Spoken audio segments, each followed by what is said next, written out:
Pemirsa, penerimaan peserta didik baru PPDB Jalur Prestasi Kota Denpasar durung samian sampun medaging. Sisan kuota jalur puniki kantun 354 kursi.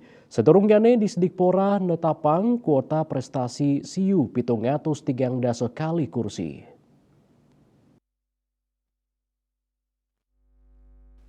Kabid Pembinaan SMP Dinas Pendidikan Pemuda dan Olahraga Kota Denpasar Ana Agung Putu Gede Astara Mausang kantun malih 354 kuota sanepacang kalimbakang ke jalur bina lingkungan. Jalur bina lingkungan kuota nyane 10% utawi 506 diri. Melarapan pawawan inucap kuota bina lingkungan dados 914 diri.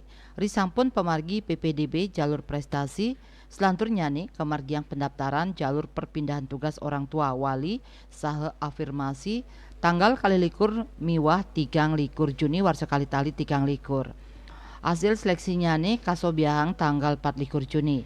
Pendaftaran jalur zonasi umum kemargiang tanggal 6 kantos 10 Juni warsekali tali 3 Raris hasil seleksi kawadarang tanggal 1 Juni.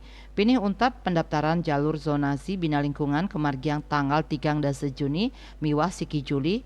Raris hasil seleksinya nih kawadarang tanggal 3 Juli warsekali tali 3 Kuota jalur zonasi wenten 16%, jalur afirmasi utawi siswa miskin 5%, saha jalur perpindahan tugas orang tua wali 4%. Jalur zonasi kakepah dados kalih jalur zonasi umum antuk kuota 50%, miwah jalur zonasi bina lingkungan 10%. Asmara Putra, Bali Pos Nguningayang.